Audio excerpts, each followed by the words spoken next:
महल और कुमार दीने हो साजे बाजे सब जीत कीने बुद्धं शरणं गच्छामि बोलो धम्मं शरणं गच्छामि धम्मं शरणं गच्छामि बोलो संघं शरणं गच्छामि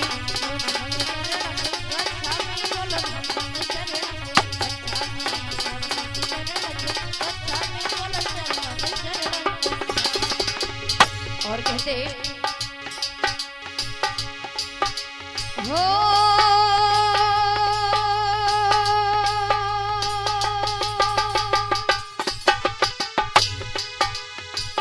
आतंक लागे प्रथम परिवास हो जय लागे जय जय जय मासु बुद्धं शरणं गच्छामि बोलो धम्मं शरणं गच्छामि धम्मं शरणं गच्छामि बोलो संघं शरणं गच्छामि बुद्धं शरणं गच्छामि बोलो धम्मं शरणं गच्छामि बुद्धं शरणं गच्छामि बोलो संघं शरणं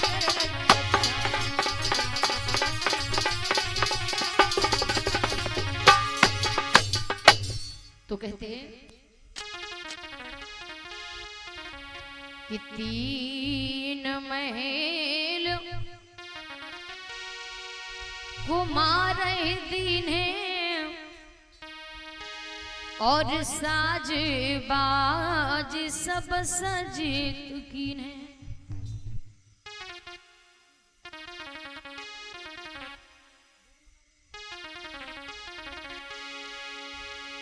लेकिन उन तीनों महलों में से पहला महल कौन था कि आतप लाग प्रथमे परिवासु और जहेजा लागे जहे जेठ मासु। पहला महल था जहे लागे जहे जेठ मासु। चाहे कितनी तेज से गर्मी पड़ती रहे, ज्येष्ठ वैशाख के महीने में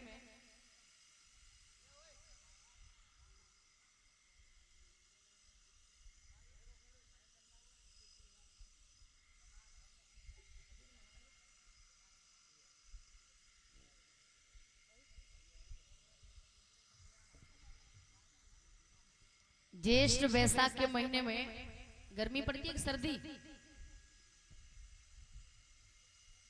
गप्पन में लगी बोले का फिरते बताओ फिरते।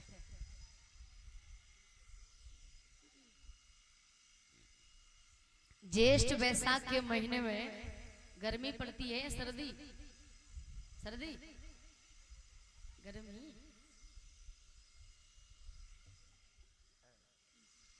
तो महाराज ने पहला महल बनवाया, चाहे कितनी तेज से गर्मी पड़ती रहे। और गर्मी के समय में ये तो बादल चल रहे, शायद बादल चल रहे,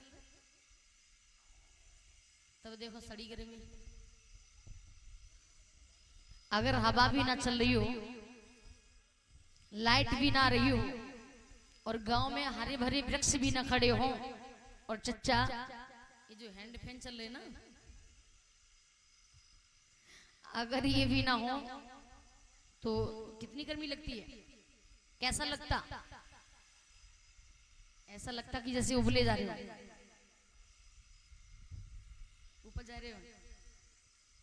कहने का उद्देश्य, महाराज ने वो पहला महल बनवा दिया कि चाहे कितनी तेज से गर्मी पड़ती रहे, लेकिन मेरे पुत्र सिद्धार्थ को यह भी महसूस ना हो कि लोग गर्मी के समय में कैसे रहते हैं, कितने कष्टों का सामना करते हैं। दूसरा महल था, चाहे कितनी तेज से बरसात होती रहे और देखा हो बहनों, बरसात के समय में अगर गांव में पानी निकलने के लिए नालियां ना बनी हो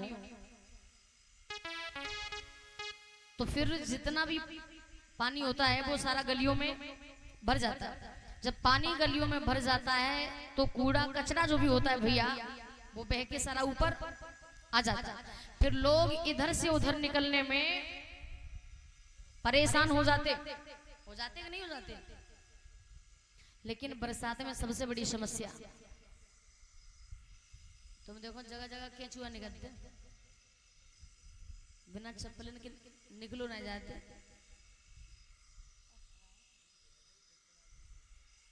सही बात।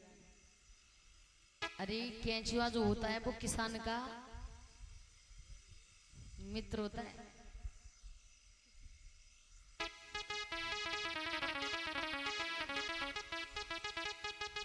तो पुत्र सिद्धार्थ को यह भी महसूस ना हो कि लोग बरसात के समय में किस प्रकार से रहते हैं। अरे जिनके पास रहने के लिए घर नहीं है, झोपड़ियां डाल के रहते हैं, जो पथवारी होते हैं, उनसे पूछिए जब बारिश हो तो कहां खुद रहते हैं, कहां बच्चों को रखते हैं। दिन में एक बार खाना बनाना और खाना मुश्किल पड़ जाता है। तीसरा महल था, चाहे कितनी तेज से सर्दी पड़ती रहे, आपने देखा हो दिसंबर और जनवरी के महीने में कड़ाके की सर्दी पड़ती है। अरे जिनके पास रहने के लिए घर नहीं, मकान नहीं, पहनने के लिए ऊनी गर्म वस्त्र वो कपड़े नहीं, जो लोग पथवारी होते हैं, उनसे पूछिए कि सर्दी के समय में कैसे समय को गुजारते हैं, कैसे काटते हैं। कभी कभी सर्दी इतनी घुस जाती, इतनी समा जाती है, पहने हुए कपड़ों को भी जला देते हैं, लेकिन फिर भी अपने आप को संतुलित नहीं कर पाते। यहां तक कभी कभी तो उनको अपनी जान ही देनी पड़ जाती है। तो महाराज ने पुत्र सिद्धार्थ के लिए सारी सुविधाएं करवा दी है। लेकिन इधर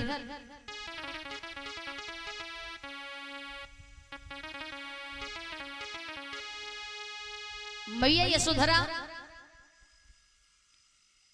पति और प्रकृति के साथ और सहयोग से कुछ समय के बाद गर्भ को धारण कर जाती है। जब यशोधरा ने गर्भ को धारण किया, गर्भ को धारण किए 1 माह व्यतीत हुआ, दूसरा माह व्यतीत हुआ, जब 8 माह गुजर जाते हैं। कुछ समय के बाद यशोधरा की कोख से एक पुत्र का जन्म होता है, जिस पुत्र का नाम क्या रखा जाता है? जिस पुत्र का नाम राहुल रखा जाता है, राहुल। आखिर उस बालक का नाम राहुल क्यों रखा गया? सिद्धार्थ गौतम एक सूर्य और चंद्रमा रूपी प्रकाश, और कभी देखा हो भैया जब सूर्य ग्रहण होता है, जब चंद्र ग्रहण पड़ता है तो अंधेरा ही अंधेरा हो जाता।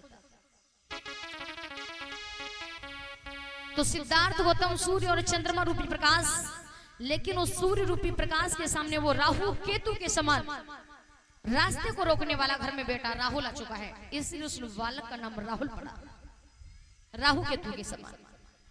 लेकिन याद रहे वो राहु कुछ देर के लिए सूर्य रूपी प्रकाश को लुप्त कर सकता है, लेकिन कुछ देर के बाद तो उजाला ही उजाला होना है।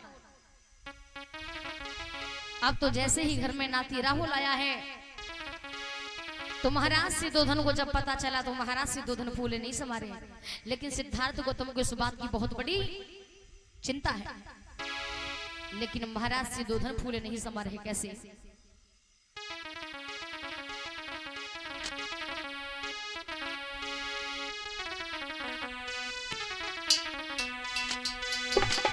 कि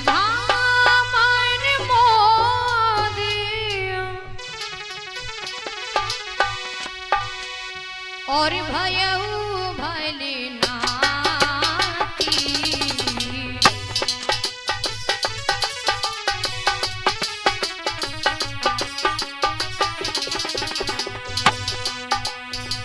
लय की मही भी लगा छाती।